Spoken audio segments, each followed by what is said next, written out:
Assalamualaikum warahmatullahi wabarakatuh. Kembali lagi di channel Portal Dimensi dan tentunya masih bersama saya Kang Selamat di sini. Kali ini Kang Selamat akan membawakan kisah yang berjudul 3 Hari di Alam Merapi. Cerita ini ditulis oleh Alin Ambarwati dan sebelum kita masuk ke ceritanya, buat kalian yang belum subscribe channel ini, tekan tombol subscribe-nya terlebih dahulu dan tekan tombol notifikasinya agar kalian tidak ketinggalan cerita terbaru dari Portal Dimensi. Gak usah berlama-lama lagi, langsung saja kita masuk ke ceritanya. 3 Hari di Alam Merapi.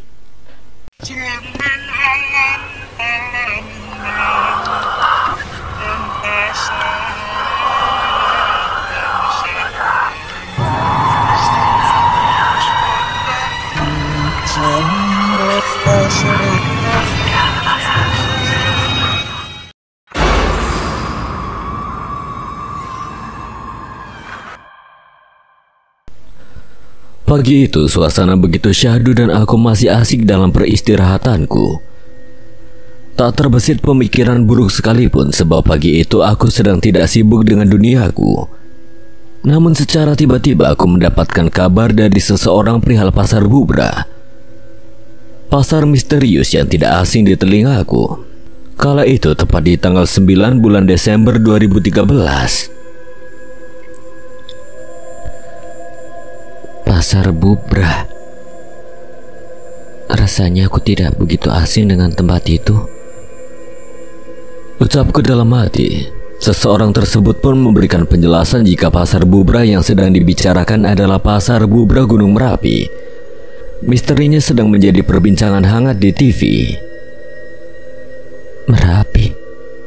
Rasanya ada sepenggal cerita yang masih terpatri jelas di kepala aku.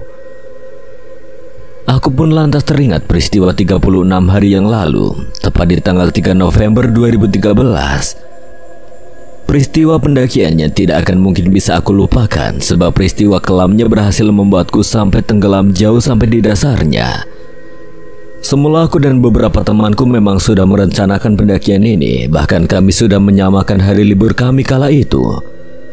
Semua sudah dipersiapkan sematang mungkin, dari mulai transportasi, logistik, dan perintilan-perintilan lainnya. Hanya kesenangannya ada di pikiran kami ketika itu. Bahkan rencana pendakian ke Merapi Merbabu sudah kami siapkan beberapa bulan lalu agar semuanya matang. Menjelang hari H, aku dan Panji, salah seorang kawan dekatku, sudah menyiapkan logistik dan perlengkapannya akan kami gunakan untuk berangkat ke sana. Kami semua bahkan sudah packing sejak 2 November, tepat 1 hari sebelum pendakian.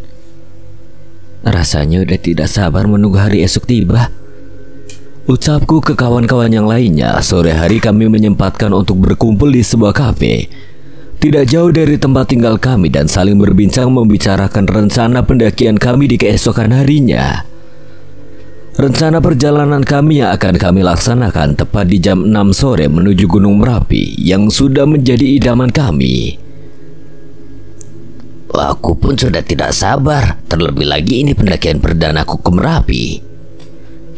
Ngomong-ngomong, bukannya Merapi banyak hal mistisnya ya, Ji?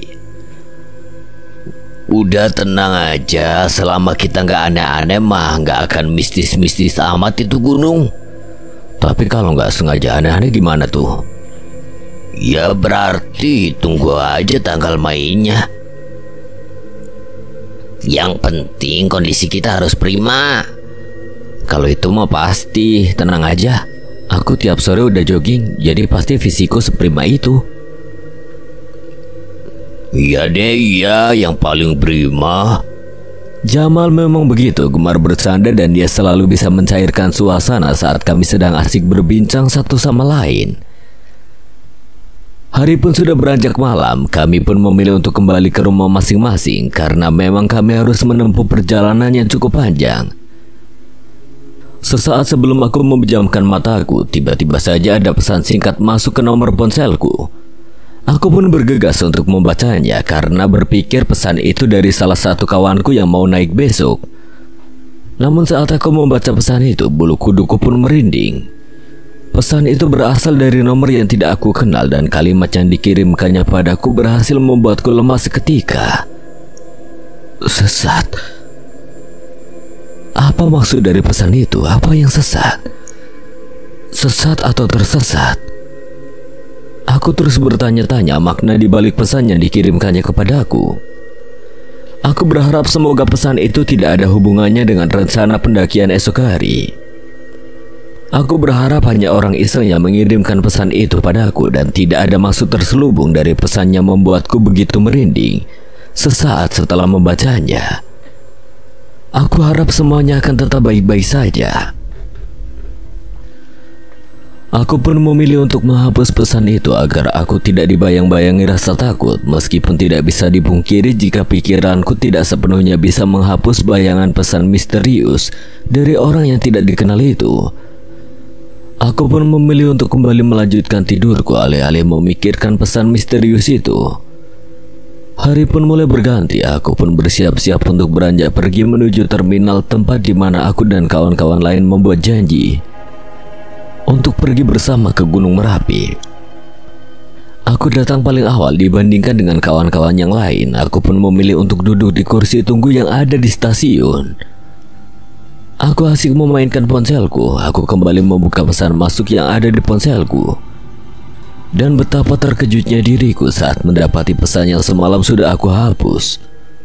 Nyatanya masih bertengger jelas di dalam pesan masuk yang ada di ponselku. Aku pun terheran-heran karena hal itu.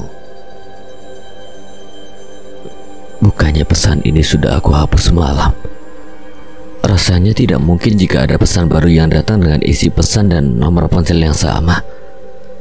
Saat aku sedang terdiam keheranan, tiba-tiba saja salah seorang kawanku datang dan mengagetkanku. Ngelamun aja. Ternyata Jamal dan yang lainnya sudah sampai di terminal.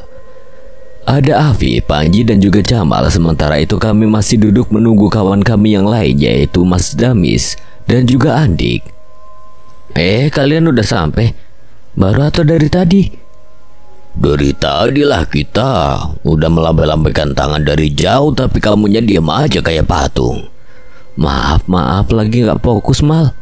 Kenapa emang? Bukan apa-apa kok. Kami pun kemudian duduk bersama di pelataran terminal. Dua kawan yang kami tunggu tidak kunjung sampai. Padahal saat itu jam sudah menunjukkan pukul 6 sore. Kalau mereka berdua sampai datang terlambat, kami semua bisa terlambat juga. Sembari menunggu mereka berdua, aku pun mengajak kawan-kawan yang lain untuk mengisi perut lebih dulu karena kami memang belum makan malam saat itu. Makan dulu yuk, isi perut. Mereka pasti lama datangnya. Ayo, kebetulan perutku juga mulai keroncongan. Mau makan di mana? Dekat-dekat sini aja. Kami pun berjalan beberapa langkah menuju warung terdekat yang ada di terminal. Setelahnya kami langsung memesan makanan yang kami inginkan. Kami tidak banyak bicara saat sedang menyantap makanan karena kami khawatir kedua kawan kami sampai di terminal saat kami tidak berada di terminal. Aku pun berinisiatif untuk mengirimkan pesan ke nomor mereka dan menginfokan jika aku dan yang lain saat ini sedang makan di warung yang tidak jauh dari terminal. Di sini aku sangat ingin menceritakan kejanggalan yang terjadi padaku perihal pesan misterius yang mampir ke ponselku. Sebab rasanya sangat tidak enak jika harus memendamnya seorang diri. Aku pun lantas memberanikan diri untuk berbicara pada mereka semua. Guys, aku seperti sedang diteror oleh seseorang. Diteror siapa? Masa di zaman sekarang ada teror meneror? Aku pun kemudian membuka ponselku dan langsung membuka menu pesan untuk menunjukkan pesan misterius yang semalam mampir di ponselku. Namun anehnya saat aku membuka pesan masuk, pesan misterius itu sudah hilang, sudah terhapus. Padahal jelas-jelas tadi aku saat berada di terminal pesan itu masih ada di dalam ponselku. Loh, kok hilang? Apanya yang hilang?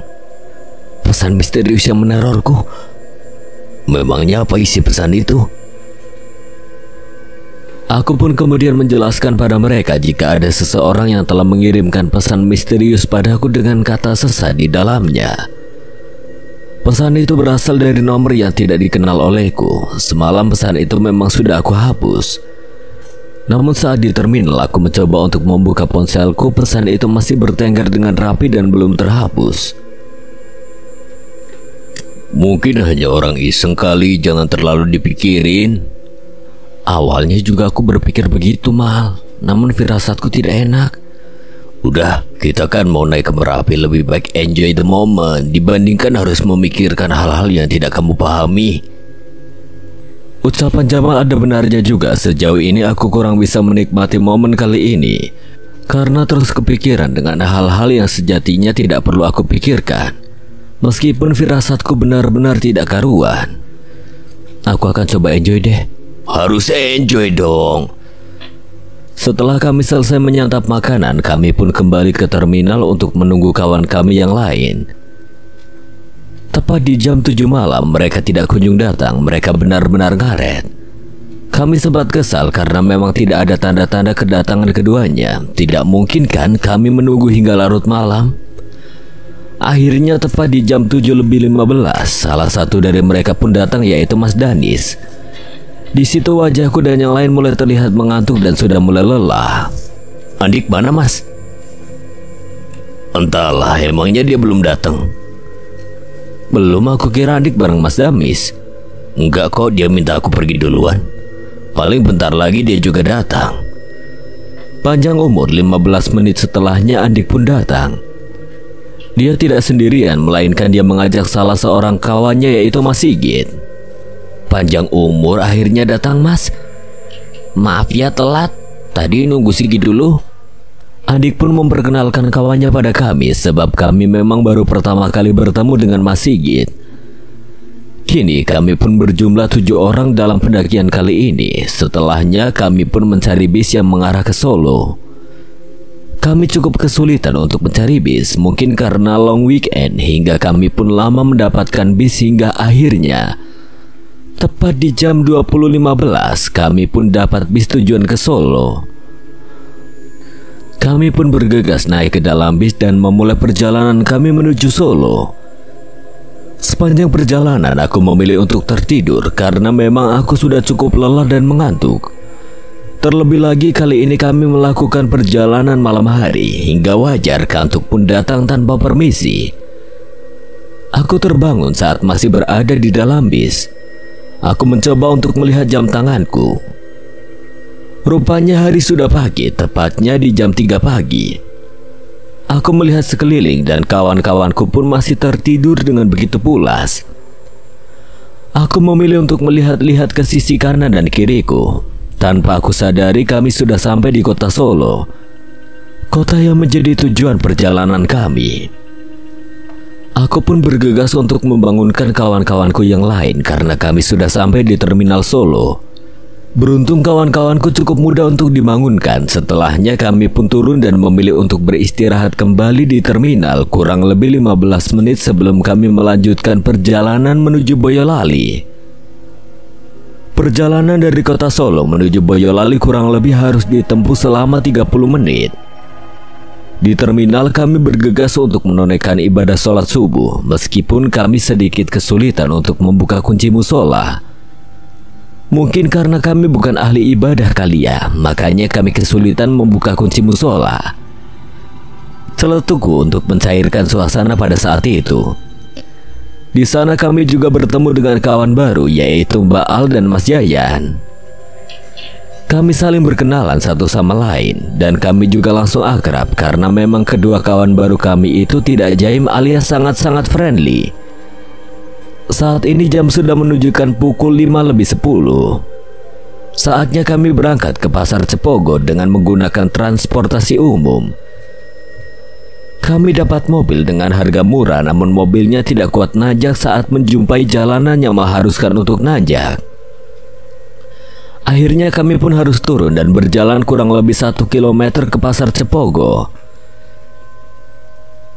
Kami pun akhirnya sampai di pasar dan sudah dapat bis menuju Selo. Namun bis itu tidak langsung berangkat. Kami harus menunggu lagi sampai jam 7. Baru bis tersebut akan jalan dan kami berangkat setelah 53 menit menunggu.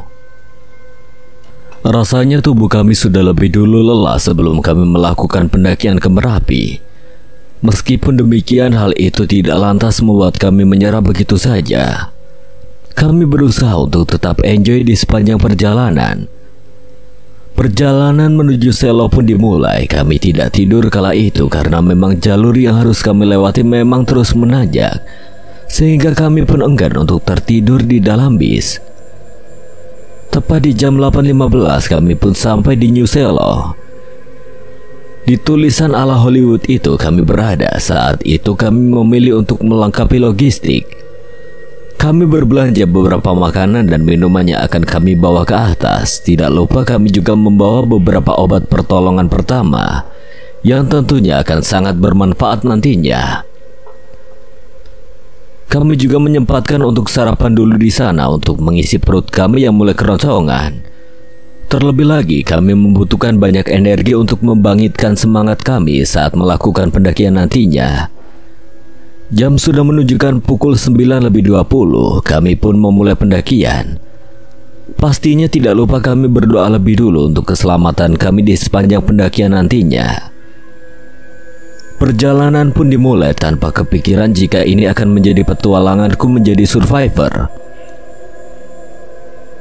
Setelah melewati perkebunan warga, tepat di jam 10 pagi kami tiba di Gapura Welcome to Merapi Mountain National Park. Tidak terasa kami sudah berjalan cukup lama, kurang lebih 2 jam.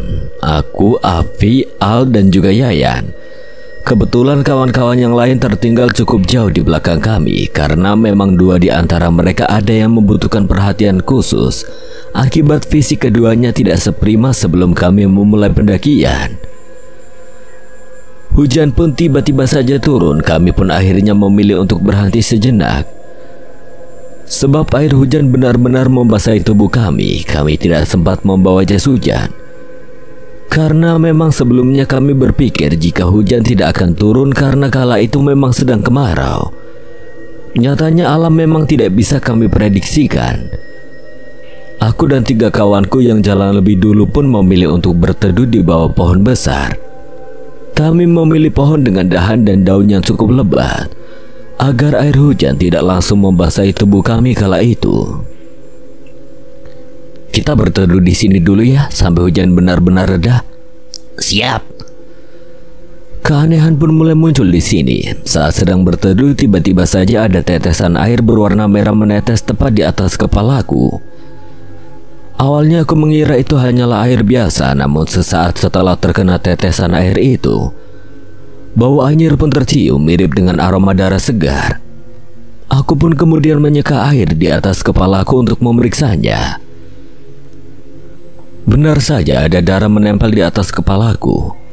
Darah segar dengan bau anyir yang benar-benar ketara. Aku pun mencoba menatap ke atas untuk memastikan asal darah tersebut. Betapa kagetnya diriku ketika mendapati ada kepala tanpa badan berada tepat di atas pohon tempat di mana aku berteduh kala itu. Astagfirullah. Kawan-kawanku keheranan dengan sikapku yang terkesan aneh. Mereka pun langsung mengejarku yang berlari tanpa basa-basi. Aku pun berhenti karena lelah berlari. Ketiga kawanku berhasil mengejarku. Kenapa sih kok sikap kamu aneh tadi? Itu kenapa? Itu coba tarik nafas, tenangin diri kamu. Setelah tenang baru bicara.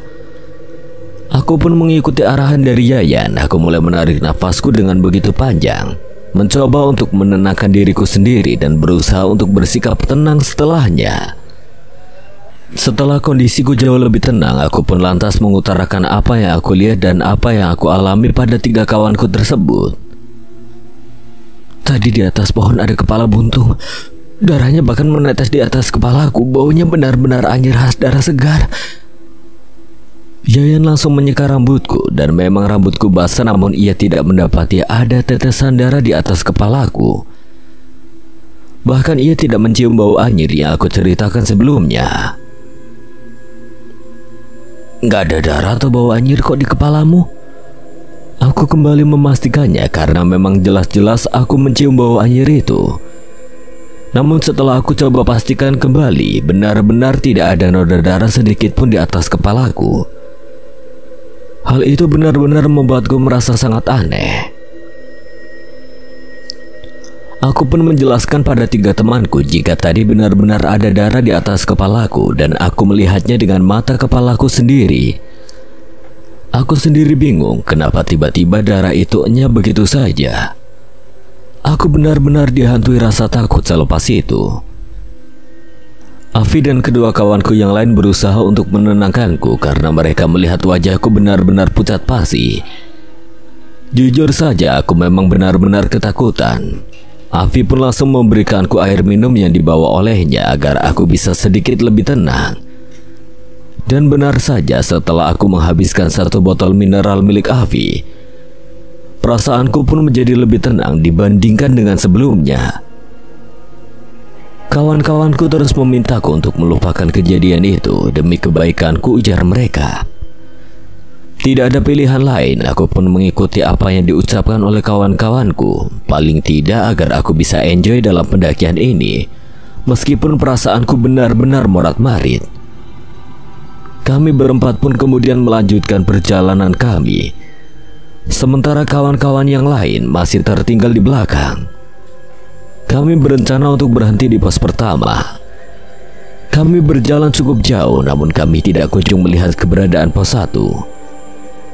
Namun kami menemukan tempat yang benar-benar indah yang sangat apik untuk diabadikan. Kami memutuskan untuk berhenti di sana. Tidak lupa kami mengabadikan setiap keindahan yang nampak di pelupuk mata. Mas Yayan pun memilih untuk menghabiskan 1 batang rokok, katanya agar lebih afdol. Setelah menghabiskan 1 batang rokok, hujan pun mereda dengan sendirinya, dan kami pun lantas memilih untuk melanjutkan perjalanan menuju pos 1 yang tidak kunjung kami temukan keberadaannya. Sepanjang perjalanan banyak sekali pendaki yang turun. Satu persatu dari mereka mengingatkan kami perihal pasar Bubra yang berada di atas sana. Mereka mengatakan jika pasar Bubra sedang dilanda badai yang cukup hebat.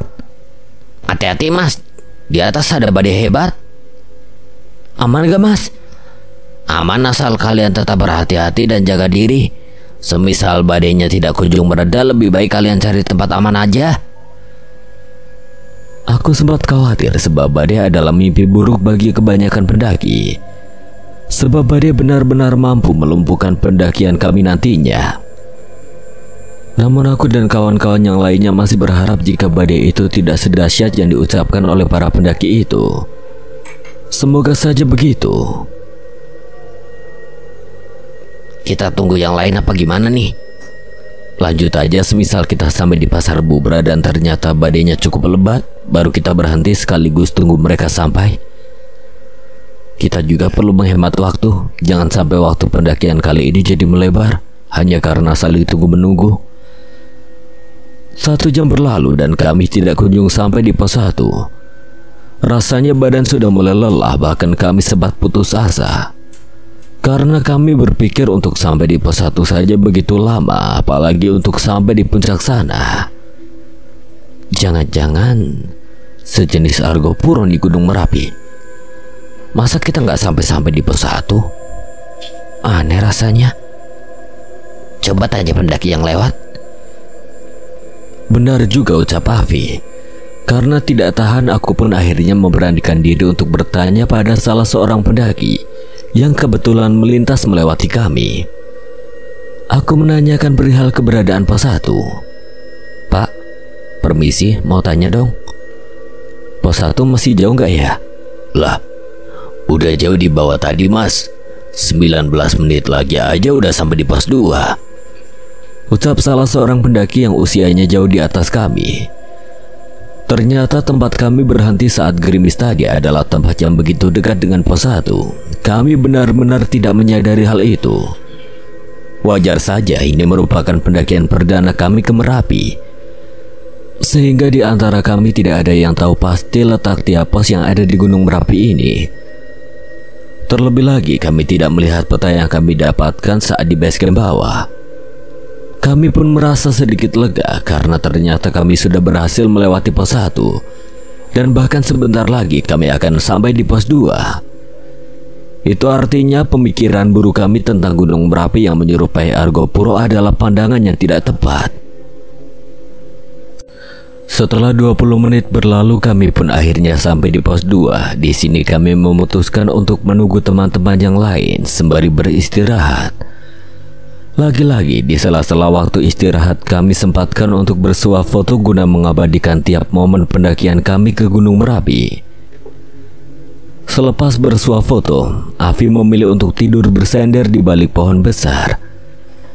Dia terlihat begitu lelah dan sudah mulai mengantuk. Sebetulnya aku pun sama, namun aku tidak bisa terlelap begitu saja. Terlebih lagi pikiranku masih lumayan morat-marit. 30 menit berlalu, namun kawan-kawan yang tertinggal di belakang tidak kunjung datang. Kami pun sudah mulai lelah menunggu. Mas Yayan terlihat sudah menghabiskan 2 puntung rokok. Sementara itu, Al sudah mulai mengantuk sama seperti Afi yang justru sudah terlelap begitu lama. Mungkin dia sudah bermimpi sampai di puncak kali ya, pikirku kala itu. 15 menit kemudian terlihat Mas Danis, Andik dan juga Sigit. Mereka bertiga pun akhirnya sampai di pos 2. Sementara itu Jamal dan Panji tidak kunjung terlihat batang hidungnya. Lama banget Mas. Biasalah kita jalan pelan makanya lama sampainya. Udah nunggu lama kah? Lama pol Mas, tuh lihat Afi aja udah sampai pules. Tapi perjalanan aman kan? Aman kok Mas, cuma tadi sempat terjebak hujan. Ya yang terpenting semuanya aman. Jamal sama Panji mana Mas? Kayaknya mereka masih jauh, lebih baik kita nunggu mereka di Pasar Bubra aja. Gak masalah kah Mas? Gak masalah, lagi pula mereka jalan lambat banget, udah kayak siput. Akhirnya kami pun memutuskan untuk melanjutkan perjalanan kami, alih-alih menunggu Panji dan Jamal. Aku kemudian membangunkan Afi dan juga Al. 5 menit kemudian kami pun memilih untuk melanjutkan perjalanan kami menuju Pasar Bubra dan menunggu Panji sekaligus Jamal di atas sana. Sepanjang perjalanan hingga kami sampai di atas Watu Gajah, ada sekelompok pendaki yang mengingatkan kami. Peringatan mereka benar-benar sama dengan peringatan yang dilontarkan oleh pendaki-pendaki sebelumnya yang sedang turun dan sempat bertemu dengan kami. Di atas badai Mas. Ya oke, makasih Mas. Tenang aja, badai pasti berlalu. Aku mencoba untuk tetap tenang menghadapi situasi yang sebenarnya tidak bisa dianggap sepele. Benar saja ucapan sekelompok pendaki itu. Belum juga kami sampai di Pasar Bubra, angin benar-benar kencang, tidak seperti yang kami kira sebelumnya. Sepertinya memang badai hebat sedang terjadi di Pasar Bubra sana. Sebelum ini aku pun pernah merasakan tiupan angin yang begitu kencang, yaitu saat melakukan pendakian di Gunung Arjuno. Namun anginnya tidak sekencang angin yang saat ini mendera kami. Ini menjadi angin terkencang yang pernah aku rasakan di sepanjang pendakianku selama ini. 3 menit kemudian kami pun akhirnya sampai di Batu In Memoriam, pelajar PASMA 4 Yogyakarta. Kami pun menyempatkan diri untuk mengheningkan cipta sejenak di sana sebagai bentuk penghormatan kami kepada para pendaki yang ada di Batu In Memoriam tersebut. Bagaimanapun juga kami adalah saudara sependakian.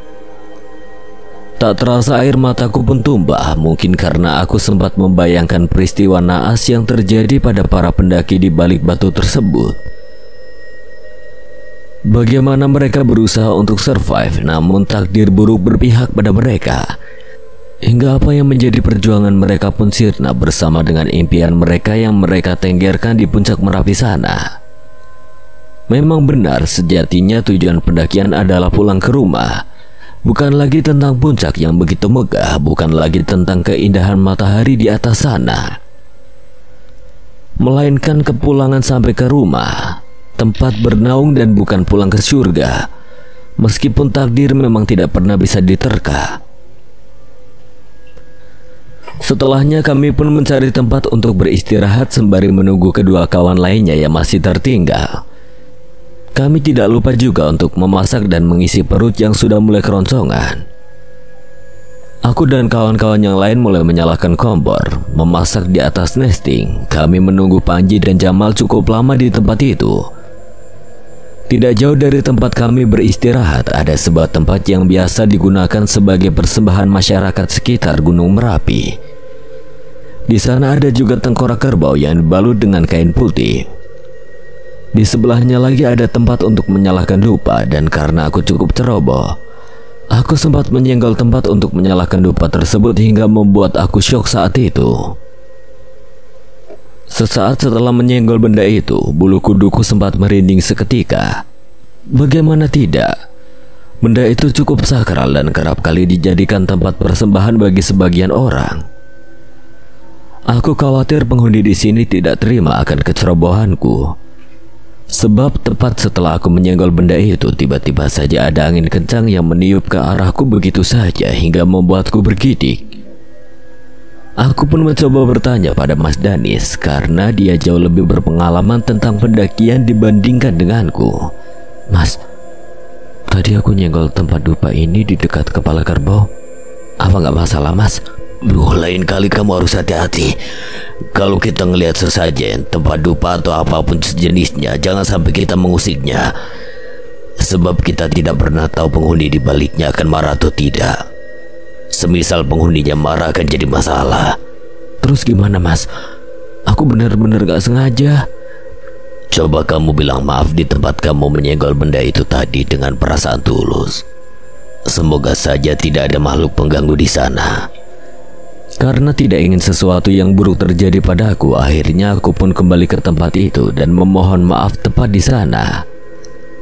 Aku tidak ingin penghuni tempat itu murka akibat kecerobohanku. Mohon ampuni saya karena saya telah ceroboh. Sesat. Bisik suara yang tiba-tiba saja muncul di telingaku. Astagfirullahaladzim. Teriakku seketika, sontak kawan-kawanku pun kaget dengan teriakanku. Mereka pun langsung mendekat ke arahku. Satu persatu dari mereka menanyakan apa yang terjadi padaku. Awalnya aku tidak ingin menceritakan apa yang terjadi padaku, namun karena mereka semua terus mendesak, akhirnya aku pun buka suara. Aku pun menceritakan jika tiba-tiba saja aku dengar bisikan kata sesat yang menggema tepat di telingaku. Aku juga menceritakan jika sebelumnya pun aku sempat mendapatkan pesan misterius dengan kata yang sama, yaitu kata sesat. Apa ini hanya kebetulan semata atau benar-benar saling bertautan? Sepertinya ada yang tidak beres. Kok Mas Danis bisa ngomong begitu? Aku tidak bisa menjelaskan semuanya, tapi yang pasti kita semua harus berhati-hati. Khawatir ada keganjilan yang bisa datang menghampiri kita semua selama kita melakukan pendakian menuju puncak Merapi. Mendengar perkataan Mas Danis, kami semua pun merasa khawatir. Sebab sebagian besar dari kami baru pertama kali datang dan singgah ke Gunung Merapi. Dan kami tidak ingin pendakian perdana kami di Merapi justru menyisakan keganjilan yang membuat pendakian kali ini menjadi pendakian yang menegangkan. Namun kami masih berharap semuanya akan tetap baik-baik saja sesuai dengan rencana kami sejak awal. Karena tidak ingin kalah dengan peristiwa ganjil, Mas Danis pun akhirnya mengajak kami semua untuk makan lebih dulu. Sebab makanan yang sebelumnya kami masak sudah matang dan tentunya dengan makan pikiran kami akan jauh lebih tenang. Juga tentunya akan lebih rileks dibandingkan dengan sebelumnya. Kami bergegas untuk berkumpul dan makan bersama. Jujur kala itu pikiranku masih belum tenang. Aku masih memikirkan keganjilan yang terus datang menderaku. Namun aku sendiri tidak bisa berbuat apapun. Semuanya masih misteri dan aku berharap misteri ini bukan bagian dari malapetaka di dalam pendakian ini.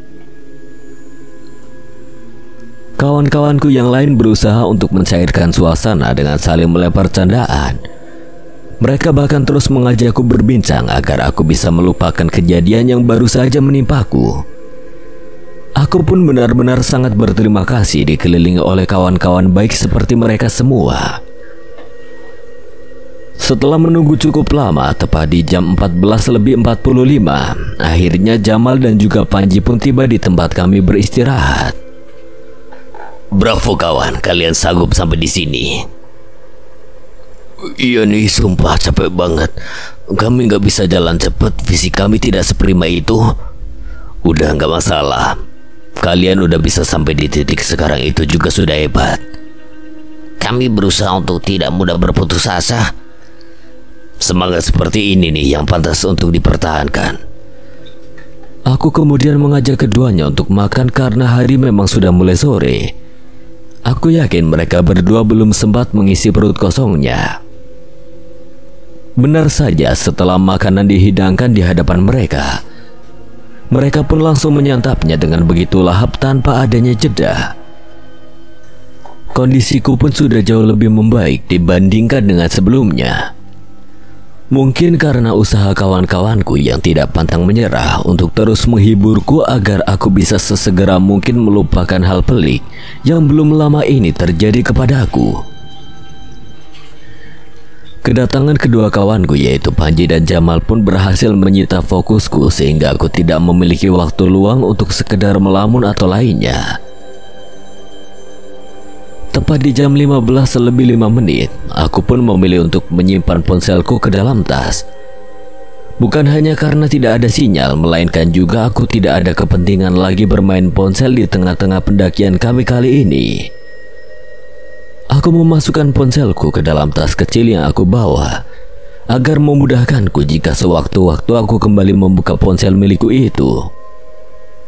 Tidak lupa, Victorino kesayanganku yang merupakan hadiah dari kawan baikku ketika ia berada di Eropa.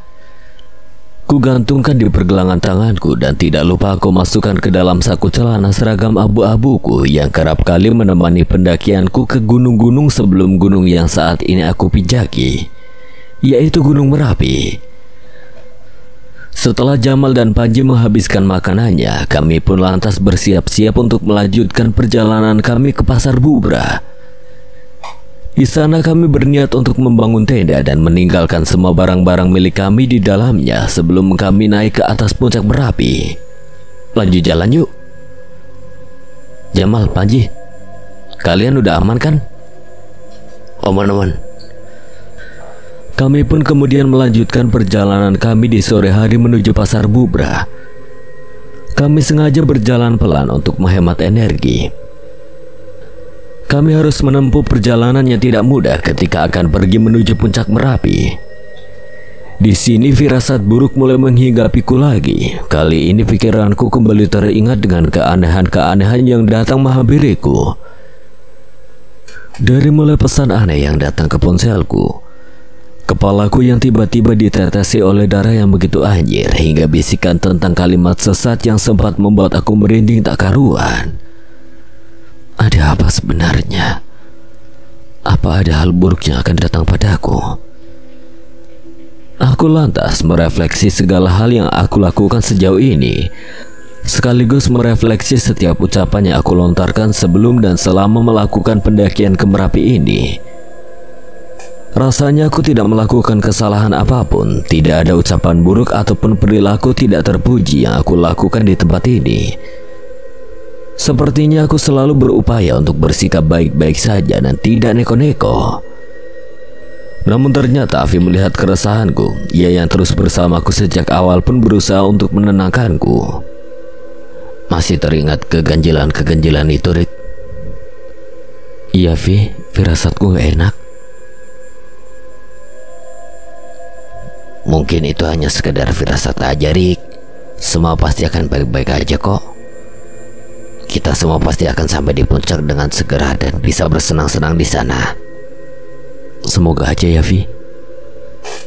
Feelingku gak enak. Udah, jangan terlalu kalut. Saat Afi menatap ke arahku, aku melihat bayangan putih tepat di belakang Afi. Rasanya tidak mungkin jika tubuh Afi membentuk sebuah bayangan putih, dan setelah aku perhatikan lagi dengan seksama, bayangan itu benar-benar nyata adanya. Bayangan seorang perempuan yang bias begitu saja. Aku pun langsung memalingkan pandanganku karena rasa takut. Apalagi ya Tuhan. Rasanya aku semakin merinding karena keganjilan demi keganjilan itu nyatanya tidak kunjung selesai. Aku lantas teringat dengan ucapan ibuku sesaat sebelum aku melakukan pendakian kali ini.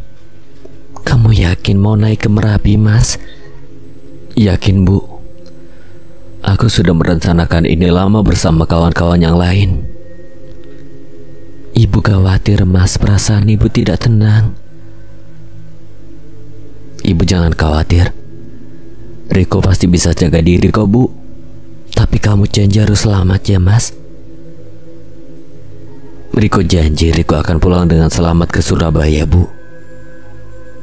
Percakapan singkat yang berhasil membuatku meneteskan air mata begitu saja. Apa memang feeling ibu benar ya? Apa memang ibu sudah memiliki firasat buruk tentangku dan juga pendakian ini? Sudahlah, aku berharap tidak demikian. Rasanya aku sangat rindu dengan ibu dan bapak di rumah. Padahal perjalananku baru 2 hari sekarang, tapi rasanya sudah begitu panjang. Mungkin karena banyaknya keganjilan yang berhasil membuatku kalut, sehingga tidak heran aku pun mudah rindu dengan kehadiran kedua sosok paling berharga di dalam hidupku. Afi pun menepuk pundaku untuk memberikanku semangat. Aku pun berusaha untuk tetap tenang dan bersemangat sepanjang perjalanan ini. Karena bagaimanapun juga jika aku terlalu kalut dengan hal yang baru menjadi firasatku semata, tentu kawan-kawan lainnya pun akan merasa terusik sehingga mereka akan merasa tidak nyaman dengan firasatku yang belum tentu benar. Aku harus bisa mengatasi gejolak emosional di dalam diriku. Aku memilih berjalan di paling belakang selain karena ingin merenung di sepanjang jalan. Aku juga ingin membackup Panji dan Jamal yang memang kondisi fisiknya sedang tidak baik-baik saja. Aku ingin memastikan jika kedua kawanku itu akan terus berjalan beriringan bersama dengan kawan-kawan yang lainnya. Setelah beberapa waktu kami pun akhirnya sampai di Pasar Bubra. Di sana kami langsung bergegas untuk mencari tempat landai yang bisa kami manfaatkan untuk membangun tenda. Kami sengaja membangun satu tenda saja sebab tenda itu hanya akan kami manfaatkan untuk meletakkan barang-barang dan tidak kami gunakan untuk beristirahat tidur ataupun bermalam. Rencana kami setelah kami selesai mencapai puncak Merapi, kami akan bergegas untuk turun ke base camp lagi. Pasar Bubra sudah kami pijaki, itu artinya puncak sudah begitu dekat dengan keberadaan kami saat ini. Kami pun memutuskan untuk bersiap-siap kembali melanjutkan perjalanan menuju puncak Merapi. Botol air mineral 600 ml yang sudah kumodifikasi tutupnya dan ku beri selang agar memudahkanku untuk membuka tutup botol itu. Semua barang-barang yang kami bawa kami tinggal di Pasar Bubra tentunya untuk meringankan beban bawaan kami. Sebab medan menuju puncak tidaklah mudah. Kabut dan badai kala itu pun sudah mulai mereda. Itu artinya akan aman jika kami bergegas untuk pergi ke puncak. Kami memang sengaja menunggu badai selesai sebab rasanya tidak mungkin jika kami tetap nekat naik di tengah badai. Tentu keselamatan kami akan dipertaruhkan nantinya, sehingga kami pun enggan untuk mengambil resiko. Kita akan naik ke puncak. Persiapkan diri kalian, jalur ke puncak tidaklah mudah. Hampir semua medannya akan kita pijaki berpasir sehingga kita harus benar-benar berhati-hati. Kita jalan pelan saja. Ingat keselamatannya paling utama. Aku dan Mas Damis akan berjalan di paling belakang sekalian membackup Jamal dan juga Panji. Kawan-kawan lainnya bisa berjalan di depan kami asal tetap santai selama perjalanan. Semua kawan-kawanku tidak ada yang mengelak arahan kami. Mereka benar-benar mengikuti semua hal yang kami ucapkan. Dan mereka pun tidak segan untuk menjalankannya. Aku merasa begitu senang karena ternyata semua kawan-kawanku benar-benar kompak dan tidak ada satupun dari mereka yang ingin berjalan sendirian. Kami melanjutkan perjalanan menuju puncak Merapi, namun di tengah perjalanan hujan kembali mengguyur dengan begitu deras. Sementara itu kami tidak membawa jas hujan untuk perlindungan diri. Kabut pun mulai nampak lagi dibarengi dengan angin yang bertiup cukup kencang menerpa kami. Rasanya tidak mungkin jika kami harus merenungkan niat kami untuk pergi ke puncak sementara kami sudah melangkah sejauh ini. Kami enggan untuk menyia-nyiakan setiap waktu dan semua effort yang sudah kami lakukan sejauh ini. Kami memilih untuk tetap melanjutkan pendakian meskipun dengan langkah yang tertatih-tatih. Karena kami tidak ingin gagal. Kami ingin menuntaskan semuanya hingga selesai, hingga kami bisa menyapa puncak secara langsung tanpa adanya sekat pembatas. Saat sedang berjalan tertatih-tatih, aku kembali dihantui oleh bisikan Ana yang mengucapkan kalimat sesat. Sama seperti sebelumnya, aku berusaha untuk menepis bisikan itu, sebab aku tidak ingin kalut dalam pikiran buruk. Terlebih lagi aku dan kawan-kawan lainnya sedang dihadapkan dengan situasi yang tidak baik-baik saja. Medan yang harus kami lewati cukup sulit. Jalanannya penuh dengan pasir dan bebatuan. Tak hati-hati sedikit saja kami bisa terjatuh dan bisa tak selamat.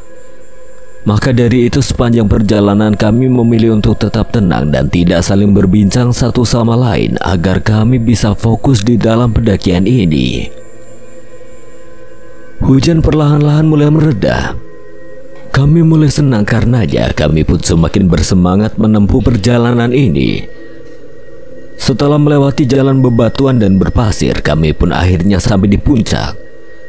Rasanya semua perjuangan kami sejauh ini terbayar tuntas. Kami benar-benar bangga dengan diri kami sendiri yang telah berhasil menuntaskan impian kami untuk bisa sampai di puncak Merapi.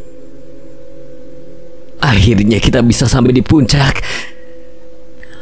Kami sampai di puncak tepat di jam 4 sore. Panji dan Jamal pun terlambat di belakang.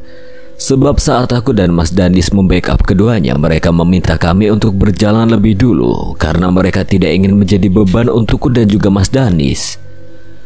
Awalnya aku menolak, namun mereka berdua terus memaksa agar aku dan Mas Danis berjalan lebih dulu.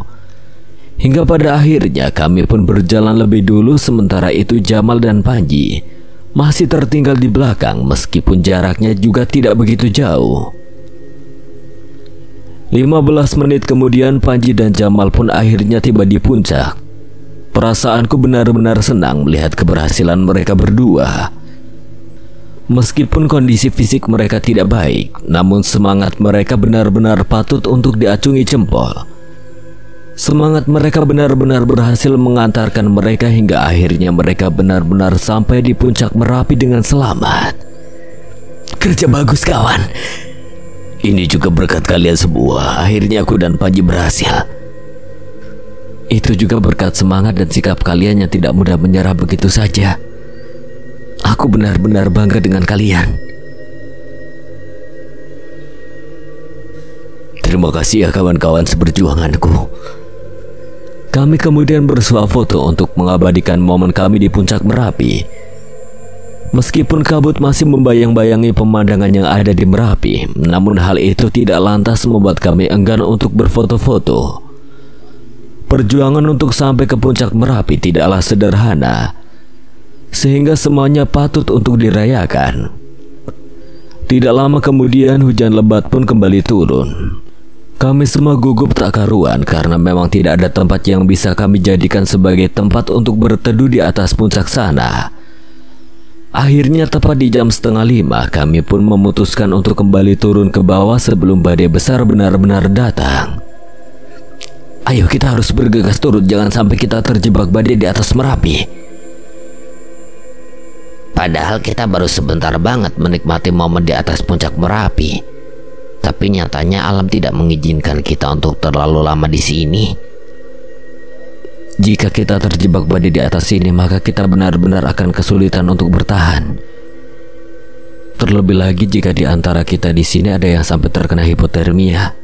Tentu rasanya ajal sangat dekat dengan kita semua. Ini demi keselamatan kita bersama. Akhirnya kawan-kawan pun mau untuk paham.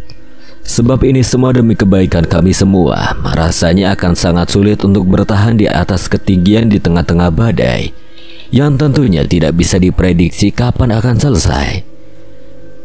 Maka dari itu, sebelum badai benar-benar datang, kami harus bergegas untuk turun.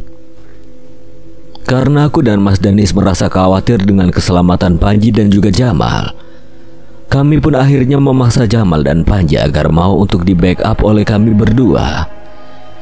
Akhirnya mereka pun bersedia untuk di backup karena memang melihat kondisi Gunung Merapi saat ini yang sedang dilanda hujan yang benar-benar deras.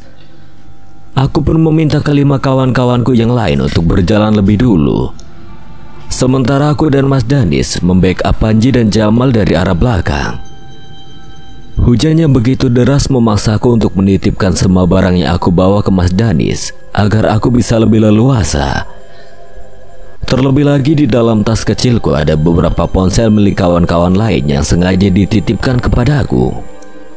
"Mas, nitip tas ya. Di dalamnya ada banyak ponsel punya yang lain." "Oke, aman." Mas Danis memang selalu bisa diandalkan dan benar-benar berjiwa besar. Mendaki bersamanya membuat perasaanku benar-benar tenang. Terlebih lagi dia tidak egois di sepanjang pendakian yang kami lakukan saat ini. Kami cukup kesulitan untuk mencari jalur yang aman untuk turun. Akhirnya aku pun memilih untuk berjalan tepat di depan Jamal untuk mencari jalur yang aman. "Lewat kanan aja, jalannya enak." "Aman Garik?" "Insya Allah aman Mas."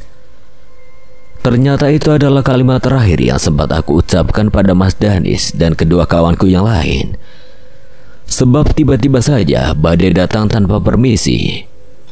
Badai yang datang benar-benar dahsyat. Badai itu pun langsung menghempaskan tubuhku hingga aku terpelanting begitu jauh dan jatuh tidak sadarkan diri.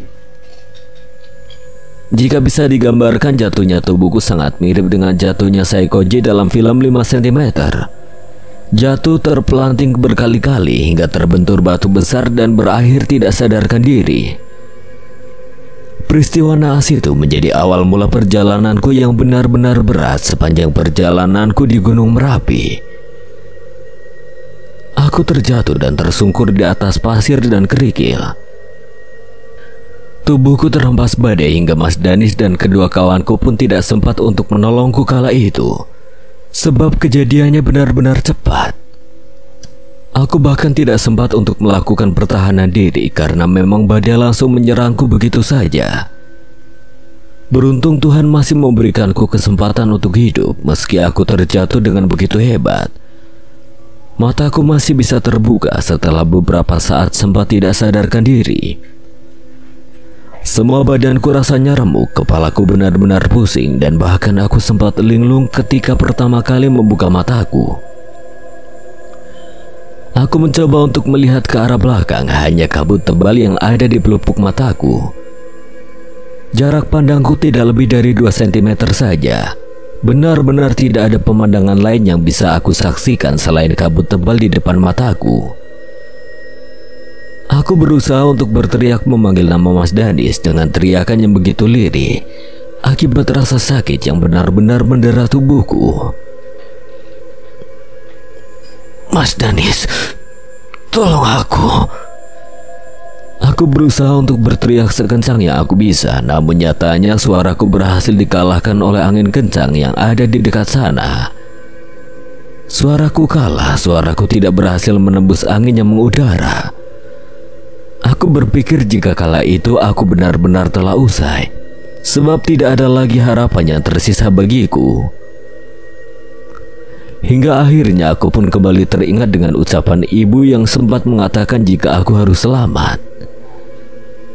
Dan aku menjanjikan keselamatan itu kepada ibu.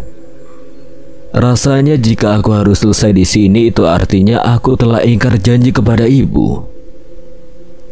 Aku harus bisa bangkit. Ketika melihat ke arah langit, aku melihat wajah ibu. Dia seakan-akan memberikan semangat padaku untuk bisa bangkit dan melawan semua rasa sakit yang kala itu menderaku. Benar kata ibu, aku harus selamat, aku harus kembali pulang ke Surabaya. bertemu ibu dan ayah. Aku harus menjadi anak yang taat dan tidak boleh ingkar dengan janji yang aku lontarkan sendiri sebelum aku berangkat waktu itu. Aku pun berusaha untuk beranjak dan mencoba untuk duduk jongkok untuk melihat jalanan yang memang saat itu terhalang oleh kabut. Aku pikir meskipun aku terjatuh hingga badanku terasa begitu sakit, aku tidak keluar dari jalur pendakian yang semestinya. Namun ternyata aku keliru. Nyatanya aku sudah tidak berada di jalur yang sebelumnya, dan bahkan aku sudah tertinggal begitu jauh dari kawan-kawanku yang lain akibat terjatuh sebelumnya. Aku mencoba bangkit dan mulai berjalan perlahan demi perlahan menyusuri jalan yang masih tertutup kabut yang cukup lebat. Tujuanku kali ini adalah Pasar Bubra, meskipun aku kini hanya seorang diri.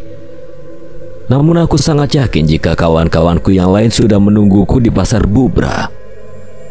Oleh karena itu aku harus sesegera mungkin untuk pergi ke Pasar Bubra. Aku harus bisa sampai di Pasar Bubra sebelum petang. Saat aku sedang berjalan dengan penuh perjuangan, tiba-tiba saja sandal yang melekat di kakiku putus, tepatnya sandal sebelah kiri.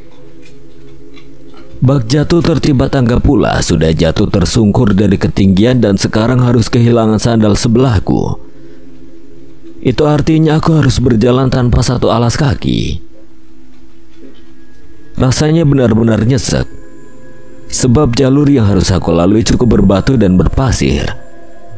Tentu kakiku akan dipenuhi luka goresan karena berjalan tanpa adanya perlindungan.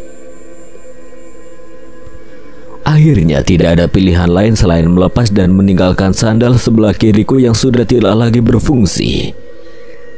Aku tidak boleh patah arah. Aku kembali berjalan dengan satu alas kaki. Tubuhku yang masih begitu lemas pun membuatku berjalan sempoyongan hingga aku sendiri pun kesulitan untuk menjaga keseimbangan di sepanjang langkahku. Tiba-tiba saja angin kencang menghempaskanku begitu saja hingga aku pun terjatuh lagi dan lagi. Aku benar-benar terkejut sebab angin kala itu benar-benar kencang. Hampir mirip dengan angin badai yang menerpa kami saat kami akan naik ke puncak Merapi. Angin kencang itu bahkan membawa terbang batu-batu seukuran lebih besar dari kepalaku. Alhasil aku pun memutuskan untuk tidak lagi berdiri karena beresiko terkena batu-batu yang terbang itu. Ya Tuhan, tolong lindungi diriku. Hingga pada akhirnya batu berukuran lebih dari 2 kali ukuran bola basket pun mengenai punggungku. Meski rasanya benar-benar sakit, namun aku masih begitu bersyukur sebab batu itu tidak mengenai kepalaku. Jika sampai batu itu mengenai kepalaku, tentu aku akan pulang dengan hanya tinggal nama saja. Karena benturan hebat yang aku alami, aku pun sempat tidak bisa bangun dan bahkan tidak bisa menggerakkan sekujur tubuhku. Rasanya benar-benar kaku di tengah kencangnya air dan hujan yang begitu kuat. Aku tersungkur seorang diri, bahkan sempat tidak sadarkan diri. Aku benar-benar terus merenung setelahnya. Dosa apa yang telah aku perbuat di masa lalu hingga takdir baik tidak berpihak padaku saat ini. Namun perlahan-lahan aku mulai sadar jika air mata dan keluh kesahku tidak akan menolongku dari peristiwa pelik yang saat ini aku alami. Aku harus mampu untuk bangkit meski begitu sulit, namun aku harus bisa untuk mencobanya. Aku tidak boleh patah arah begitu saja. Aku harus bisa keluar dari jeratan Merapi. Aku pun kemudian melatih tiap jengkal tubuhku dengan menggerakkannya perlahan demi perlahan. Dari mulai tanganku yang terasa begitu kebas. Ayo dong, bisa. Kamu pasti bisa, Rick. Dan setelah beberapa menit kemudian, ternyata aku berhasil menggerakkan kedua tanganku. Karena begitu lelah, aku kemudian meraih air mineral yang melingkar di leherku dan langsung meminumnya tanpa jeda. Karena memang aku sangat kehausan. Setelah usai, aku pun kembali melatih tubuhku yang lain. Sekarang giliran kakiku yang aku paksakan untuk bergerak perlahan demi perlahan. Meskipun rasanya benar-benar kaku, namun aku berusaha sekuat mungkin untuk bisa mengalahkan rasa sakit yang saat ini menderaku. Benar saja. Nyatanya aku bisa menggerakkan kedua kakiku. Kini tangan dan kedua kakiku sudah tidak lagi kebas dan aku sudah bisa menggerakkan semua tubuhku, meskipun dengan tenaga yang masih benar-benar minim. Semangatku semakin membara. Aku semakin bertekad untuk bisa menyelamatkan diriku sendiri. Aku harus selamat. Aku pun kemudian mencoba bangkit dan perlahan-lahan mencari tempat aman untuk mencari jalan keluar dari ketersesatanku ini. Sesaat setelah aku bisa berdiri, aku berusaha untuk melihat sekeliling kanan dan kiri. Aku tidak melihat ada satu orang pun berada di dekatku saat itu. Aku benar-benar sendirian dan aku merasa tempat yang aku pijaki benar-benar bukan tempat yang sebelumnya pernah aku pijaki. Hingga akhirnya aku benar-benar sadar jika saat ini aku benar-benar tersesat sendirian di Merapi. Ya Allah, aku benar-benar tersesat sendirian. Karena tidak ingin terus berlarut-larut dalam keterpurukan, aku pun kemudian memilih untuk berlari ke bawah untuk menghindari batu-batu yang terus berterbangan itu. Aku terus berusaha berlari semampuku. Aku harus bisa sesegera mungkin sampai di Pasar Bubra. Aku pun kemudian sampai di sebuah tempat yang benar-benar mirip dengan Pasar Bubra. Mirip? Ya, sangat-sangat mirip. Aku kemudian terus berjalan menelusuri tempat yang aku anggap Pasar Bubra tersebut. Namun anehnya aku terus berputar-putar di tempat itu hingga aku mulai sadar jika tempat yang saat ini aku pijaki bukan benar-benar Pasar Bubra. Perasaanku benar-benar lemas setelah menyadari itu. Tempat yang aku pijaki saat itu benar-benar menyerupai labirin dan tidak ada jalan keluar di sana. Ya Allah, apalagi ini? Aku di mana? Mengapa tempat ini benar-benar seperti labirin? Di mana jalan yang bisa membawaku keluar? Karena badanku begitu kelelahan, akhirnya aku pun memutuskan untuk duduk di sebuah batu besar tak jauh dari tempatku berdiri saat itu. Aku duduk dan terus berusaha untuk menenangkan diriku sendiri. Aku terus berpikir bagaimana caraku bisa keluar dari sini dan kembali ke rumahku yang ada di Surabaya. Saat aku sedang merenung, aku melihat kala itu ada sebuah jalur yang berhasil mengalihkan perhatianku. Aku kemudian mendekat ke arah jalur itu untuk memastikannya. Aku berharap jalur itu akan membawaku ke jalan yang benar dan bisa mengantarkanku kembali ke base camp Gunung Merapi. Aku melihat ada jalur yang menyerupai sungai, namun tidak ada sedikit pun air di sana. Jalur itu lebih tepat disebut sebagai bekas sungai, pikirku kala itu. Jalur sungai pasti ujungnya adalah pemukiman atau perkebunan warga. Aku pun semakin yakin jika jalur tersebut akan menjadi jalur yang mengantarkanku kembali pulang. Senyumanku pun mereka seketika. Aku benar-benar lega karena pada akhirnya ada petunjuk bagiku. Aku harus mengikuti jalur itu segera. Aku putuskan untuk mengikuti jalur tersebut. Berbekal Victoronic, sendal sebelah kanan saja dan sarung yang kulilitkan di kepala, aku bulatkan tekad untuk memulai perjalanan beratku kali ini.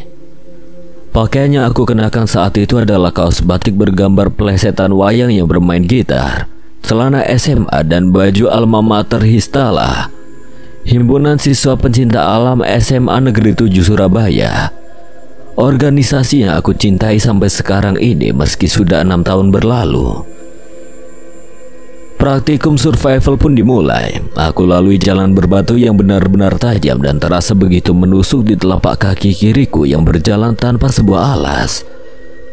Mungkin saat itu jam sudah menunjukkan pukul 5:30.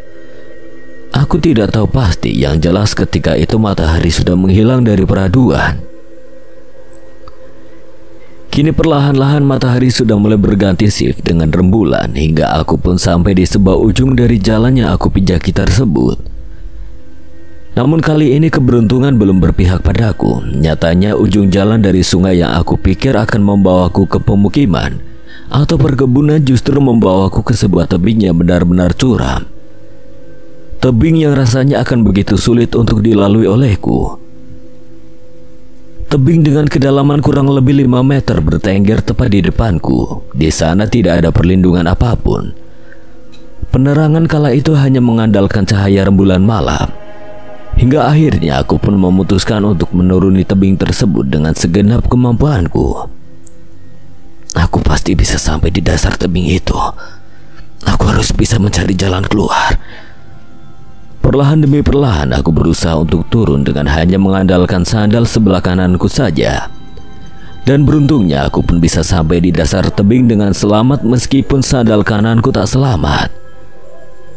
Karena ia putus menyusul sandal kiriku yang sebelumnya. Kini aku benar-benar tidak memiliki perlindungan untuk melindungi kedua kakiku. Aku pun lantas menelusuri jalanan bekas air ini, namun benar-benar tanpa alas kaki. Aku kemudian berusaha mengamati sekitar, khawatir ada hewan buas yang sewaktu-waktu bisa menerkamku begitu saja. Hingga aku pun melihat ada sebuah kejanggalan yang berhasil membuatku merinding begitu saja. Perasaanku mulai tidak karuan semenjak aku tiba di bawah tebing yang aku turuni. Aku merasa ada seseorang yang terus mengikuti dari arah belakang. Namun tiap kali aku menoleh, aku tidak melihat apapun hingga pada akhirnya aku melihat ada bayangan putih terbang tepat di bibir tebing yang sebelumnya aku turuni. Aku pun terdiam seketika, aku tidak bisa berbuat dan berucap satu kata pun karena merinding. Aku berpikir jika bayangan itu adalah hantu atau semacamnya, namun di sisi lain aku terus berusaha untuk meyakinkan diriku sendiri jika apa yang aku lihat tidak sama dengan apa yang aku pikirkan. Mungkin hanya perasaanku saja. Akhirnya aku pun memilih untuk terus melanjutkan perjalananku. Tidak lama kemudian hal buruk pun menimpaku. Tiba-tiba saja hawa dingin menusuk tubuhku, hampir menyerupai tanda-tanda sebelum hipotermia.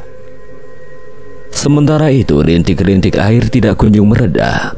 Mereka terus menemani perjalananku.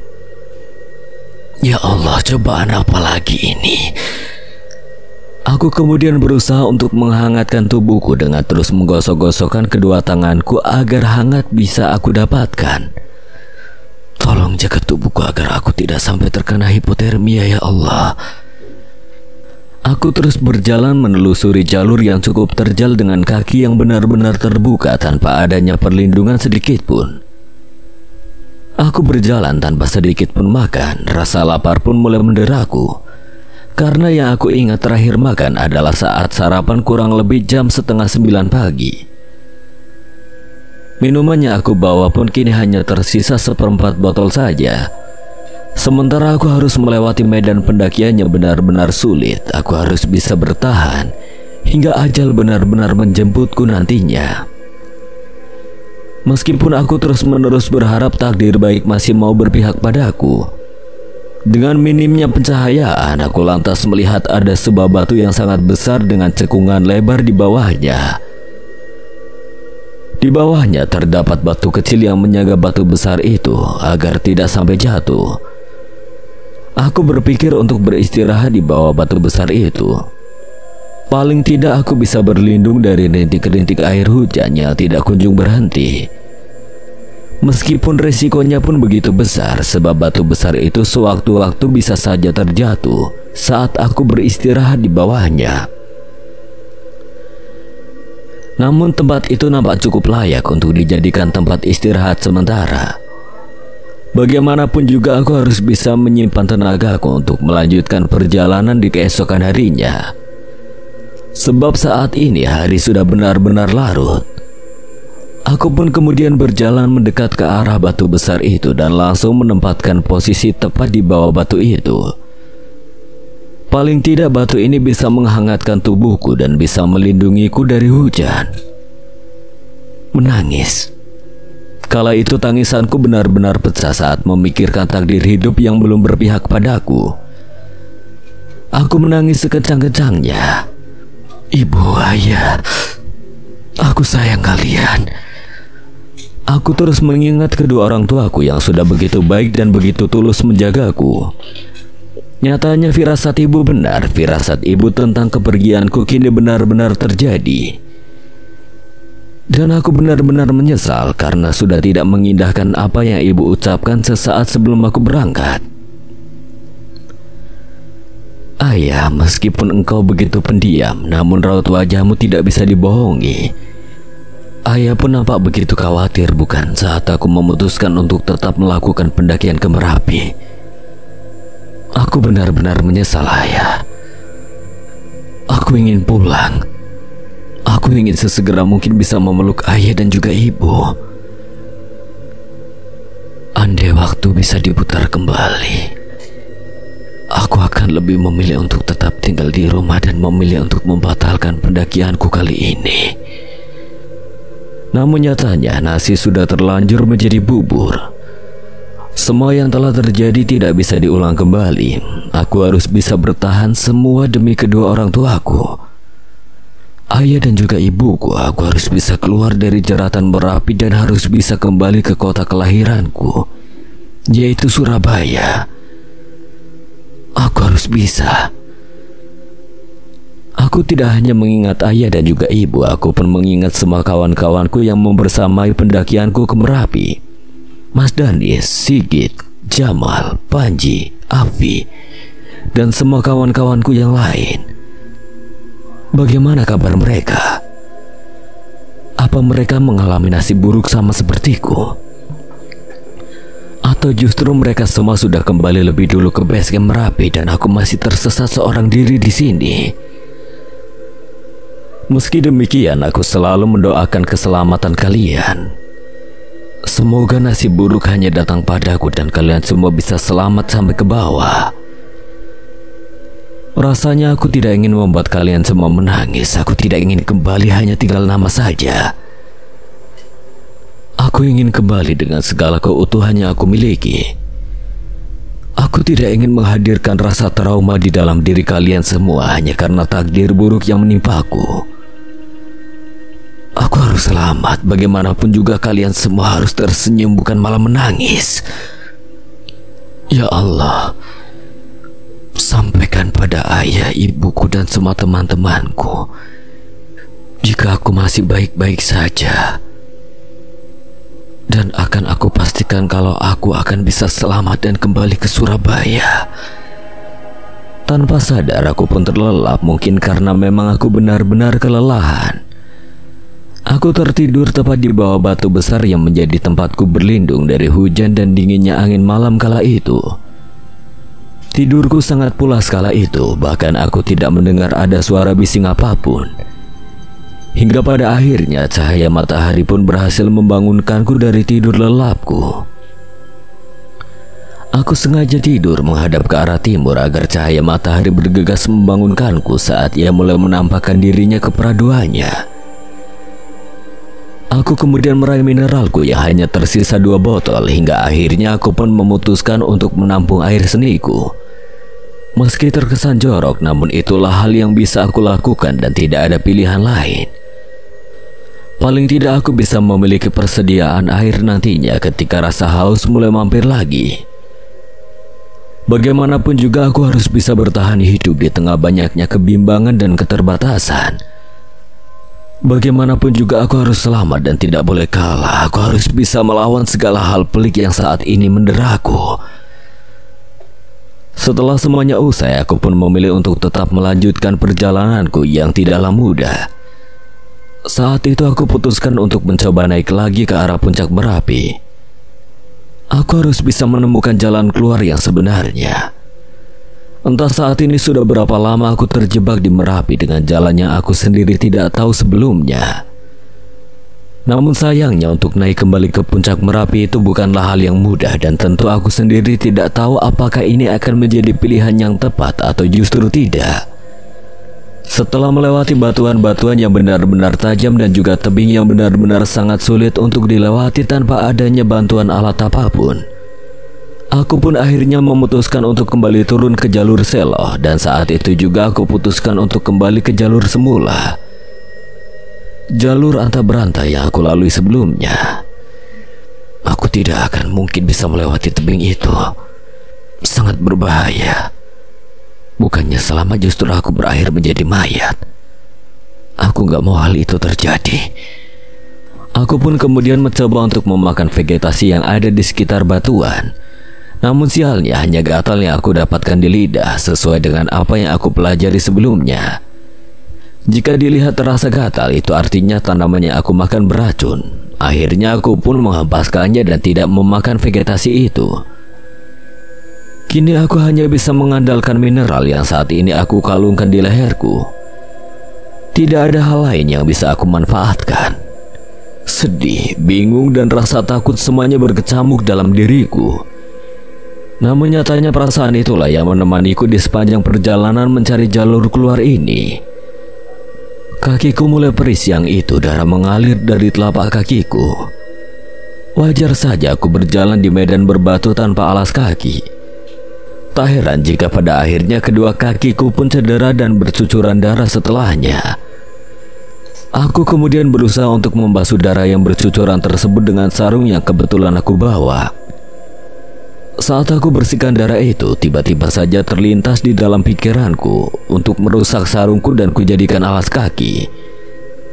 Bagaimanapun juga, kedua kakiku benar-benar membutuhkan perlindungan. Tidak ada lagi rasa eman meskipun setiap Jumat sarung ini yang aku gunakan untuk sholat Jumat di masjid. Meskipun sedih, takut, dan lain sebagainya, namun jujur aku sangat takjub saat melihat jurang dan tebingnya benar-benar begitu indah dan sangat luar biasa. Sungguh indah ciptaanmu ya Tuhan. Sayangnya aku tidak membawa ponsel. Alhasil aku pun tidak bisa mengabadikan keindahan yang aku lihat itu. Sore menjelang malam, aku seperti mendapatkan jackpot. Aku melihat ada genangan air di atas batu. Air itu cukup untuk 3 tegukan. Setelah sebelumnya aku tidak menjumpai sedikit pun air, bahkan aku sampai menyimpan air seniku di dalam botol. Akhirnya aku berhasil menemukan air meskipun tidak banyak. Terima kasih ya Allah untuk air ini. Meskipun ada sedikit rasa bersalah karena mungkin saja air yang baru saja aku minum adalah milik hewan-hewan yang ada di sekitar sini. Namun saat ini aku memang benar-benar butuh sehingga aku pun terpaksa meminumnya hingga tidak ada sisa. Lagi dan lagi aku pun kemudian memilih untuk melanjutkan perjalananku. Aku memilih jalur yang mengarah ke timur dan rasa syukurku kembali mencuat ketika aku berhasil melihat banyaknya pemukiman warga. Meskipun masih sangat jauh, namun aku benar-benar bersyukur. Itu artinya sebentar lagi aku bisa menemukan jalan yang benar yang bisa membawaku kembali ke base camp Merapi. Aku yakin aku pasti bisa selamat. Saat aku kembali berjalan lagi dan lagi, aku disuguhkan pemandangan yang benar-benar indah. Bebatuan di tebing-tebing Merapi benar-benar mempesona. Aku pun melewatinya dan benar-benar bersyukur sebab di sepanjang jalur tersebut ada begitu banyak air yang tertampung di bebatuan sana. Saat aku sedang menampung air-air itu, tiba-tiba saja perhatianku teralihkan dengan kehadiran sosok berbulu putih seukuran itik, hinggap di batu tidak jauh dari tempatku berada. Jaraknya kurang lebih 50 cm dari tempatku mengumpulkan air. Apa itu burung elang? Aku pun berusaha untuk memperhatikannya lebih seksama lagi dan benar saja, itu adalah elang Jawa rupanya. Pikiranku kala itu pun langsung dikendalikan oleh perut. Bagaimanapun juga aku bisa mendapatkan telur elang Jawa itu untuk mengganjal rasa laparku yang tidak kunjung mereda kala itu. Aku pun kemudian mengendap-endap di belakangnya. Aku buka Victorinox dan aku benar-benar mendekat ke arah sarang burung itu. Namun tiba-tiba saja aku terkejut. Aku melihat pemandangan yang mengharukan. Sang burung elang nyatanya sedang menyuapi anak-anaknya. Aku pun luluh seketika. Rasanya tidak mungkin aku menghancurkan keluarga bahagia elang itu begitu saja. Aku tidak ingin merusak kebahagiaan dan kehangatan keluarga elang itu. Lagi dan lagi aku dibuat takjub oleh alam Merapi. Ternyata sang induk elang melihat keberadaanku dengan jarak 10-5 cm, namun tidak seperti yang aku bayangkan. Aku berpikir sang induk akan marah dan menyerangku, tapi ternyata tidak demikian. Sang induk justru seolah-olah membiarkanku untuk melihat keindahan bulunya. Andai aku membawa kamera, tentu aku tidak akan melewatkan pemandangan ini. Aku pasti akan mengabadikan keindahan elang Jawa yang begitu langka ini dan akan menunjukkannya kepada semua kawan-kawanku, dan terutama kepada ayah dan ibu. Keindahan itu seakan-akan membuatku hanyut ke dalamnya hingga aku sendiri sempat tidak sadar jika saat itu aku sedang tersesat. Karena tidak ingin terus larut, akhirnya aku pun memutuskan untuk kembali mencari jalan yang benar yang bisa membawaku sampai ke base camp Merapi. Sampai jumpa kawan. Semoga kau dan anak-anakmu tetap berada di alammu dan tidak ada manusia yang mengganggu kelangsungan hidup kalian. Jaga diri kalian baik-baik. Aku lantas melihat ke arah atas. Aku melihat ada sebuah jalan setapak yang begitu mirip dengan jalan yang bisa dilewati oleh manusia. Aku sangat bahagia. Aku pun berusaha semampuku untuk bisa sampai di atas sana. Aku bersusah payah menaiki jalan yang menanjak untuk bisa sampai di jalan yang aku lihat sebelumnya. Aku harus bergegas. Namun sesampainya di sana aku benar-benar dibuat kaget sebab ternyata jalur yang aku pikir adalah jalur manusia ternyata bukan. Jalur ini ternyata jalur binatang. Jejak-jejak binatang benar-benar sangat ketara di atas tanah. Ya Tuhan, jika aku pergi menyusuri jalan ini, maka hanya ada dua pilihan. Aku yang akan memakan hewan ini atau justru akulah yang akan menjadi santapannya. Pada akhirnya aku pun mengurungkan niatku untuk menyusuri jalan itu dan memilih untuk kembali ke jalur sebelumnya. Aku harus bersiap-siap karena sebentar lagi bulan akan bergantian shift dengan matahari. Itu artinya aku harus bersiap-siap untuk mencari tempat untuk berteduh. Bertahan hidup malam ini, aku juga perlu untuk beristirahat. Paling tidak agar tenagaku bisa aku simpan untuk perjalanan di keesokan harinya. Aku pun kemudian berjalan menyusuri jalur pendakian Antabranta ini. Aku kemudian menemukan batu besar lagi. Namun batu itu tidak sebesar batu sebelumnya, sehingga jika aku memilih untuk beristirahat di bawahnya, hanya badanku saja yang bisa tertutupi, sementara kakiku akan tetap berada di luar. Berhubung cuaca di luar tidak hujan, tidak seperti malam sebelumnya, beristirahat di bawah batu itu pun bisa dijadikan sebagai pilihan yang tepat. Terlebih lagi saat ini malam semakin larut. Aku kemudian melihat ke atas langit. Cuaca malam itu sangatlah baik dan tidak mendung. Tidak ada tanda-tanda akan turunnya hujan malam itu, dan sepertinya aku bisa tidur pulas malam itu. Namun ternyata pikiranku keliru. Baru saja aku akan memejamkan mataku, tiba-tiba saja hujan lebat turun dan langsung membasahi sekujur tubuhku tanpa henti. Aku pun memilih untuk bertahan dalam keadaan basah dan kedinginan. Aku terus mengeluhkan takdirku yang nyatanya belum baik-baik saja. Ya Tuhan, cobaan apa lagi ini? Tiba-tiba saja aku seolah-olah melihat ada kabut tebal namun berbentuk seperti manusia melayang ke arahku. Aku sempat merinding karenanya, namun nyatanya rasa dingin berhasil mengalahkan ketakutanku. Aku kemudian terlelap tanpa sadar di bawah batu besar dengan hujan yang masih menderaku. Hanya doa baik yang bisa aku upayakan di kondisi malam mencekam kala itu. Tidak ada tempat lain selain berserah diri kepada Tuhan. Di dalam tidurku, aku bermimpi sedang berada di dalam tenda bersama kawan-kawanku yang lain. Ada Avi, Danis, dan juga Andik. Kami semua terlihat baru bangun dari tidur dan seperti biasa, Andik bergegas untuk menyuruhku membuatkan sarapan untuk kami semua. Aku melihat senyum hangat mereka semua hingga tanpa sadar air mataku pun terjatuh. Aku kemudian membuka nesting dan memasak nasi sekaligus telur untuk tidur. Ketika aku sedang makan, keadaan pun berubah. Aku terbangun karena saat itu aku muntah berkali-kali. Dan saat itu juga aku sadar jika apa yang aku alami, senyum hangat kawan-kawanku, semuanya hanyalah sebatas mimpi indah bagiku. Astagfirullahaladzim. Tidak banyak yang bisa aku lakukan saat itu. Aku hanya terus berusaha untuk menenangkan diriku sendiri, seraya terus-menerus mengelus-elus perutku agar bisa membaik kondisinya. Tubuhku benar-benar lemas karena kehilangan banyak cairan. Aku pun hanya bisa meminum air yang menggenang di atas bebatuan untuk meredakan rasa mual yang aku rasakan. Hari masih malam kala itu hingga akhirnya aku pun memutuskan untuk tetap melanjutkan tidurku dan memaksakan tubuhku untuk bisa baik-baik saja. Meskipun nyatanya sangat sulit, namun aku benar-benar harus beristirahat. Hari esok masih harus aku lewati dan aku sendiri belum tahu apakah hari esok akan jauh lebih sulit dari ini atau justru lebih baik.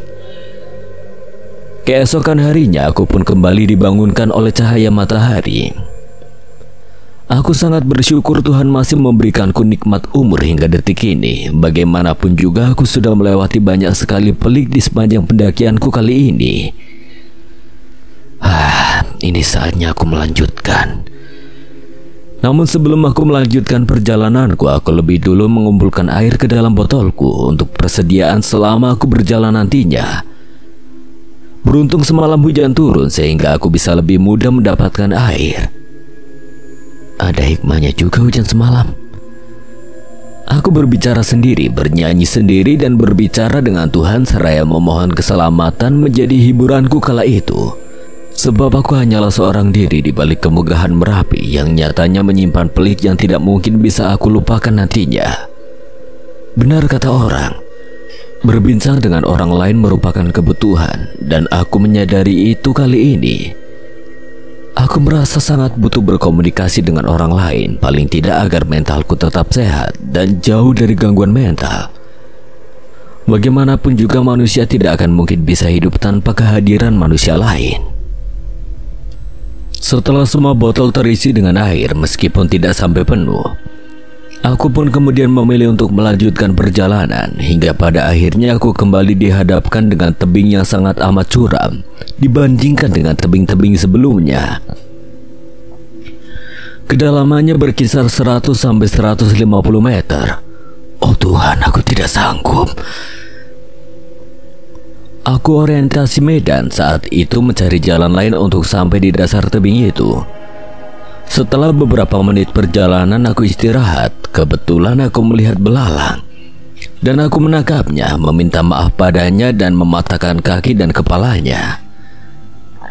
Setelah itu aku telan mentah-mentah. Lumayanlah, dan aku mencari lagi dan mendapat 1 ekor lagi.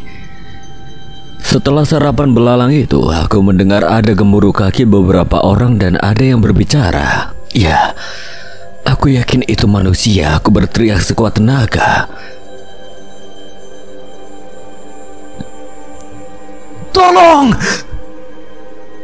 Perasaanku mulai berkecamuk kala itu. Aku benar-benar berharap suara yang aku dengar adalah suara manusia. Paling tidak jika pemikiranku benar, mereka bisa saja menolongku untuk bisa keluar dari tebing yang benar-benar curam ini. Bagaimanapun juga hidupku kali ini penuh dengan sebuah harapan baik. Ternyata harapanku benar-benar terwujud. Mereka adalah rombongan tim SAR yang memang sedang mencari keberadaanku. Mereka pun lantas memanggil namaku untuk memastikannya. Rico! Tanya mereka mengkonfirmasi apakah itu benar-benar aku. Ternyata teman-temanku sudah lapor ke tim SAR. Mereka semua turun dengan selamat. Namun karena mereka turun tanpaku, akhirnya mereka pun bergegas untuk melaporkan kehilanganku kepada tim SAR. Dan mereka juga menceritakan kronologis kejadian yang menimpaku kala itu. Bahkan dengan sangat detail hingga tim SAR pun bisa membuat peta pencarian dengan sespesifik mungkin. Iya Pak. Cari tempat terbuka dan lambaikan kain ke arah utara. Salah satu dari mereka menyuruhku untuk mengirimkan tanda setelah mereka mendapatkan posisiku. Aku disuruh untuk mencari tempat berteduh dan tidur, menunggu mereka untuk menjangkau tempatku. Karena mereka berada di atas ketinggian sekitar 100 sampai 150 meter di atas tempatku berada. Kamu istirahat dulu aja, Rick. Kami akan berusaha untuk menjangkau ke dasar sana. Kumpulkan energimu, jangan sampai kamu kehabisan tenaga. Iya, Pak. Setelah aku tidur, aku sayup-sayup mendengar suara sebutan Mbah Gondrong. Agus Santosa adalah nama aslinya. Mereka datang memberiku air minum dan roti isi coklat. namun tubuhku tidak mampu menerimanya. Aku muntah berkali-kali. Tubuhku mungkin belum cukup siap untuk menerima asupan makanan, karena memang sejauh ini aku hanya mau makan vegetasi yang berakhir dengan rasa gatal dan juga belalang yang aku temui begitu saja. Sehingga rasanya wajar jika tubuhku menolak makanan begitu saja karena belum cukup siap. Namun kata mereka, teruskan saja sampai tubuhku menerima makanan. Pada akhirnya aku pun memaksa tubuhku untuk menelan makanan-makanan yang diberikan oleh tim SAR. Semakin lama tubuhku pun semakin bisa menerima. Rasa mual pun mulai mereda perlahan demi perlahan. Aku sangat senang dengan perubahan yang aku alami. Tubuhku sudah jauh lebih membaik, Pak. Berarti kamu sudah siap melanjutkan perjalanan jam 1 siang. Siapa? Sebelumnya, ayo kita foto dulu sebagai tanda pencarian kali ini. Ucap tim SAR lainnya aku kenal sekarang, namanya Mas Didi. Pak, tapi aku benar-benar selamat. Kamu benar-benar selamat, Riko. Kamu sangat hebat. Kamu sudah bertahan sejauh ini. Tanpa sadar air mataku pun menetes sebab aku masih belum percaya jika pertolongan Tuhan nyatanya benar-benar ada. Siapa sangka di atas ketinggian sana mereka para tim SAR berhasil menemukan keberadaanku. Dan hebatnya lagi mereka mampu menjangkau tubuhku yang begitu jauh dari posisi mereka. Terima kasih Tuhan. Kali ini takdir baik berpihak pada aku. Aku kemudian bersiap-siap untuk evakuasi. Kondisiku benar-benar lemas karena kecapean. Aku pun kemudian menenggak sisa air yang aku miliki, paling tidak agar tenagaku bisa pulih kembali sehingga aku bisa jauh lebih siap untuk dievakuasi. Sesaat sebelum dievakuasi, aku mengganti celana SMA aku yang sudah hancur dengan celana raincoat yang dibawa oleh tim SAR. Aku memakai full boy harness dan dikaitkan pada beberapa webbing yang disambung-sambung. Aku dan tim SAR naik ke atas di mana mereka pertama kali menemukanku, dan setelah aku sampai atas, aku baru tahu ternyata itu adalah jalur pendakian Merapi via Deles di dekat pos 2 Deles. Aku naik dengan segala sisa tenagaku. Ditambah dengan hujan yang lagi-lagi mengguyurku dan tim SAR, aku diberikan raincoat oleh salah satu dari mereka. Sungguh perjalanan yang meletihkan. Sepanjang perjalanan aku dihibur oleh tim SAR dengan saling bercanda. Namun di tengah perjalanan ketika kami break sejenak, aku terkejut saat diberitahukan oleh tim SAR bahwa aku adalah korban ketiga yang selamat dari tempatku ditemukan tadi. Yang lainnya meninggal dunia. Innalillahi. Sekitar jam 2 aku sampai di jalur pendakian Deles. Di sana aku dirawat oleh tim SAR. Ganti baju, diberi minyak gondopuro dan diberi makan mie instan dan air hangat. Terima kasih. Kami lalu melanjutkan perjalanan ke pos Deles. Akhirnya pada pukul 8 malam kurang lebih, kami tiba di pos Deles dan sudah ada mobil ambulans dan Avi yang menungguku. Kami pun langsung menuju rumah sakit Cakra Husada Klaten. Setelah itu di rumah sakit, aku dirawat. Tidak lama kemudian aku mendengar suara ibuku. Ternyata keluargaku menyusul ke Klaten. Tangis seru menyelimuti kakak, paman, dan teman-temanku. Hanya ibuku yang tersenyum dan memelukku sambil berkata, "Ibu yakin kamu selamat." Dan setelah infusku habis, kami berpamitan dengan tim SAR yang berbaik hati dan tulus menolong tanpa mengharapkan apapun. Kami pulang ke Surabaya. Merapi. Terima kasih atas pengalaman yang luar biasa ini. Aku tidak akan melupakannya seumur hidupku. Terima kasih tim SAR Boyolali dan Klaten. Terima kasih Walang.